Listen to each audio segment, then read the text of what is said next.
ఏమండి, ఏమైంది? కిరణ్ పెళ్లి కోసం మనం చైన్ని రైడ్ చేసి ఉంచాం కదా, అది ఎక్కడ దొరకలేదు.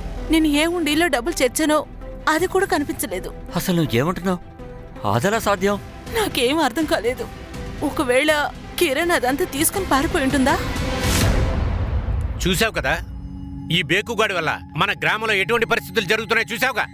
ముందుగా ఇన్స్పెక్టర్ మిమ్మల్ని విచారించాడుగా, అదే ఇన్స్పెక్టర్ నా మెడకాయ పట్టుకుంటానికి ఇప్పుడు వచ్చాడు. ఇలాగే పోయిందనుకో మనం ఎందుకు పనికి రాకుండా పోతాం. ఈ గ్రామంలో ప్రతి ఒక్కడు కూడా మన తల మీద ఎక్కి తాండవం ఆడతాడు. నేనేమంటున్నానంటే దీన్ని వేరే విధంగా డీల్ చేద్దాం. ఎవ్వడికి రేపు మనల్ని ఎదిరించి మాట్లాడే ధైర్యం రాకూడదు. నువ్వు చాలా కరెక్ట్గా చెప్పావు.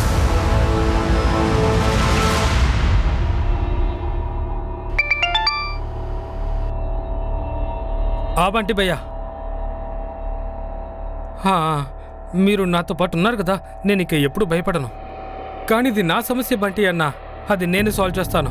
రండి అందరూ రండి, పెట్టకూడదు. వదులు వదులు, నన్ను ఎందుకు పట్టుకున్నావు? ఎవరితో పెట్టుకుంటున్నావురా? నువ్వేదో పెద్ద మగాడివారా? కొట్టండి రా నా కొడుకులందరినీ. వదలతో వాళ్ళని పట్టుకోండి. ఈ నా కొడుకులు అక్కడ కట్టేరా, తీసుకెళ్ళరా. నువ్వేంటి?